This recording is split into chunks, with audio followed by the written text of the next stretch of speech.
தமிழகத்தை பொறுத்தவரை இனி அடுத்து வரக்கூடிய நாட்களில் கனமழையானது தீவிரமடைய வாய்ப்புள்ளது. தென் தமிழக கடலோர மாவட்டங்களில் அநேக இடங்களிலும் தமிழக உள் மாவட்டங்கள் மற்றும் வட தமிழக கடலோர மாவட்டங்களில் ஒரு சில இடங்களில் மழை பெய்துள்ளது. காரைக்கால் பகுதியில் லேசான மழை பதிவாகியுள்ளது. புதுவையில் வறண்ட வானிலை நிலவியது. அடுத்த 7 தினங்களுக்கான வானிலை முன்னறிப்பு மற்றும் எச்சரிக்கை.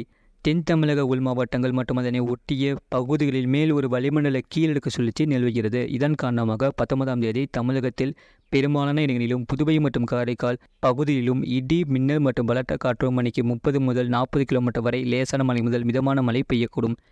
தேனி, தென்காசி மற்றும் திருநெல்வேலி மாவட்டங்களில் ஓரிரு இடங்களில் கனமுதல் அதிக கனமழையும், கன்னியாகுமரி, விருதுநகர், திருப்பூர், கோவை, நீலகிரி, திண்டுக்கல் மாவட்டங்களில் ஓரிரு இடங்களில் கனமுதல் மிக கனமழையும், மதுரை, சிவகங்கை, ராமநாதபுரம், தூத்துக்குடி, புதுக்கோட்டை, ஈரோடு, கரூர், நாமக்கல், சேலம், தருமபுரி, கிருஷ்ணகிரி, திருப்பத்தூர் மாவட்டங்களில் ஓரிரு இடங்களில் கனமழை பதிவாக வாய்ப்புள்ளது. 20ஆம் தேதி தமிழகத்தில் பெரும்பாலான இடங்களிலும் புதுவை மற்றும் காரைக்கால் பகுதியிலும் இடி மின்னல் மற்றும் பலத்த காற்று மணிக்கு 30 முதல் 40 கிலோமீட்டர் வரை லேசான மழை முதல் மிதமான மழை பெய்யக்கூடும். தேனி, தென்காசி, கன்னியாகுமரி, திருநெல்வேலி மாவட்டங்களில் ஓரிரு இடங்களில் கனமுதல் அதிக கனமழையும், விருதுநகர், திருப்பூர், கோவை, நீலகிரி, திண்டுக்கல் மாவட்டங்களில் ஓரிரு இடங்களில் கனமுதல் மிக கனமழையும், ராமநாதபுரம், மதுரை, சிவகங்கை, தூத்துக்குடி, தஞ்சாவூர், திருவாரூர், மயிலாடுதுறை, நாகப்பட்டினம், கடலூர், அரியலூர், பெரம்பலூர், திருச்சிராப்பள்ளி, புதுக்கோட்டை மாவட்டங்களில் காரைக்கால் பகுதியில் ஓரிரு இடங்களில் கனமழை பதிவாக வாய்ப்புள்ளது. 21ஆம் தேதி தமிழகத்தில் அநேக இடங்களிலும் புதுவை மற்றும் காரைக்கால் பகுதியிலும் இடி மின்னல் மற்றும் பலத்த காற்று மணிக்கு 30 முதல் 40 கிலோமீட்டர் வரை லேசான மழை முதல் மிதமான மழை பெய்யக்கூடும்.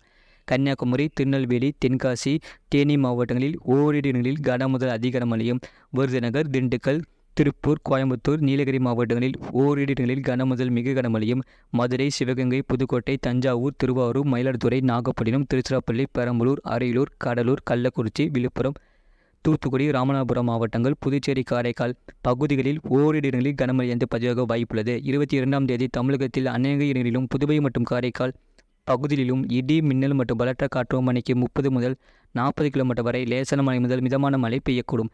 கன்னியாகுமரி, திருநெல்வேலி, தென்காசி, தேனி மாவட்டங்களில் ஓரிரு இடங்களில் கனமுதல் அதிக கனமழையும், நீலகிரி, கோவை மாவட்டங்களில் ஓரிரு இடங்களில் கனமுதல் மிக கனமழையும், திருப்பூர், திண்டுக்கல், மதுரை, விருதுநகர், புதுக்கோட்டை, தஞ்சாவூர், திருவாரூர், நாகப்பட்டினம், மயிலாடுதுறை, கடலூர் மாவட்டங்கள், காரைக்கால் பகுதிகளில் ஓரிரு இடங்களில் கனமழை பதிவாக வாய்ப்புள்ளது.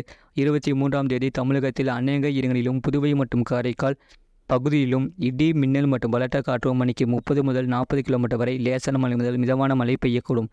தென்காசி, திருநெல்வேலி, கன்னியாகுமரி, தேனி மாவட்டங்களில் ஓரிரு இடங்களில் கனமுதல் மிக கனமழையும், திண்டுக்கல், கோவை, நீலகிரி, கடலூர், விழுப்புரம், செங்கல்பட்டு மாவட்டங்களில் மற்றும் புதுச்சேரியில் ஓரிரு இடங்களில் கனமழை பதிவாக வாய்ப்புள்ளது.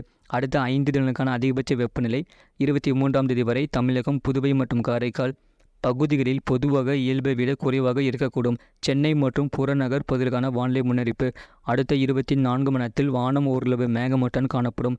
நகரின் ஒரு சில பகுதிகளில் இடி மின்னலுடன் கூடிய மிதமான மழை பெய்யக்கூடும். அதிகபட்ச வெப்பநிலை 35 முதல் 36 டிகிரி செல்சியஸ் ஒட்டியும், குறைந்தபட்ச வெப்பநிலை 26 முதல் 27 டிகிரி செல்சியஸ் ஒட்டியும் இருக்கக்கூடும். மீனவர்களுக்கான எச்சரிக்கை. 19ஆம் தேதி குமரி கடல் பகுதிகள், மன்னார் வளைகுடா மற்றும் தமிழக கடலோர பகுதிகள், கேரளா கடலோர பகுதிகள், லட்சத்தீவு, மாலத்தீவு பகுதிகளில் சூறாவளி காற்று மணிக்கு 40 முதல் 45 கிலோமீட்டர் வேகத்திலும் இடையிடையே 55 கிலோமீட்டர் வேகத்திலும் வீசக்கூடும். 20ஆம் தேதி குமரி கடல் பகுதிகள், மன்னார் வளைகுடா, கேரளா கடலோர பகுதிகள், லட்சத்தீவு, மாலத்தீவு பகுதிகளில் சூறாவளி காற்று மணிக்கு 45 முதல் 55 கிலோமீட்டர் வேகத்திலும் இடையிடையே 65 கிலோமீட்டர் வேகத்திலும் வீசக்கூடும். கடந்த 24 மணி நேரத்தில் பதிவான மழையின் அளவு: திருவண்ணாமலை மாவட்டம் ஜமுனா மருத்தூர் 12 சென்டிமீட்டர் பதிவுள்ளது. கன்னியாகுமரி மாவட்டம் பேச்சிப்பாறை 10 சென்டிமீட்டர் பதிவுள்ளது. திருப்பத்தூர் மாவட்டம் வடபுதுப்பட்டு, திருப்பத்தூர் மாவட்டம் அம்பூர் தலா 9 சென்டிமீட்டர் பதிவுள்ளது. கன்னியாகுமரி மாவட்டம் கோழிப்பூர் விலை 8 சென்டிமீட்டர் பதிவுள்ளது. கிருஷ்ணகிரி மாவட்டம் பாம்பார் அணை, கன்னியாகுமரி மாவட்டம் சிட்டாறுவோன் தலா 7 சென்டிமீட்டர் பதிவுள்ளது. கன்னியாகுமரி மாவட்டம் களியல், கோயம்புத்தூர் மாவட்டம் வால்பாறை பிஏபி தலா 6 சென்டிமீட்டர் பதிவுள்ளது. கன்னியாகுமரி மாவட்டம் பாலமூர், கன்னியாகுமரி மாவட்டம் குளச்சல், கோயம்புத்தூர் மாவட்டம் பொதுப்பணித்துறை, மக்கினம்பட்டி, ஈரோடு மாவட்டம் வரட்டுப்பள்ளம், சிவகங்கை மாவட்டம் லியாங்குடி, கன்னியாகுமரி மாவட்டம் பெருஞ்சாணி அணை, திருப்பூர் மாவட்டம் திருமூர்த்தி அணை, ராமநாதபுரம் மாவட்டம் பரமக்குடி, கன்னியாகுமரி மாவட்டம் புத்தன் அணை, நாமக்கல் மாவட்டம் மோகனூர், திருப்பத்தூர் மாவட்டம் டிசிஎஸ் மில் கோத்தானப்பட்டி, கன்னியாகுமரி மாவட்டம் நாகர்கோவில், கோயம்புத்தூர் மாவட்டம் சின்னக்கல்லா, ராமநாதபுரம் மாவட்டம் மண்டபம், புதுக்கோட்டை மாவட்டம் மீமீசல், புதுக்கோட்டை மாவட்டம் ஆயன்குடி 3 சென்டிமீட்டர் பதிவுள்ளது. நீலகிரி மாவட்டம் சாந்தி விஜயாப்பள்ளி, திண்டுக்கல் மாவட்டம் பழனி, சென்னை மாவட்டம் புதுக்கோட்டை மாவட்டம் நாகுடி, சேலம் திருவாரூர் மாவட்டம் கொடவாசல், கோயம்புத்தூர் மாவட்டம் தொண்டராமுட்டூர், திருநெல்வேலி மாவட்டம் காக்காட்சி, நீலகிரி மாவட்டம் மேல்கூடலூர், ராமநாதபுரம் மாவட்டம் தொண்டி, திருப்பத்தூர் மாவட்டம் தாலுகா அலுவலகம் திருப்பத்தூர், திண்டுக்கல் மாவட்டம் கொடைக்கானல், திருவாரூர் மாவட்டம் பதங்கைமான், கோயம்புத்தூர் மாவட்டம் ஏற்காடு AWS, கன்னியாகுமரி மாவட்டம் தேனி மாவட்டம் பெரியாறு, நீலகிரி மாவட்டம் தேவாலா தலா 1 சென்டிமீட்டர் பதிவாகியுள்ளது. அதிகபட்ச வெப்பநிலை புதுவை மற்றும் காரைக்கால் பகுதிகளில் பொதுவாக இயல்பை விட குறைவாக இருக்கும். அதிகபட்ச வெப்பநிலை ஈரோட்டில் 38.4°C பதிவாகியுள்ளது. இது போன்ற செய்திகளை உடனுக்குடன் அறிந்து கொள்ள மறக்காம சேனலை சப்ஸ்கிரைப் செய்யுங்கள், மற்றவர்களுக்கு தெரியப்படுத்த ஷேர் செய்யுங்கள்.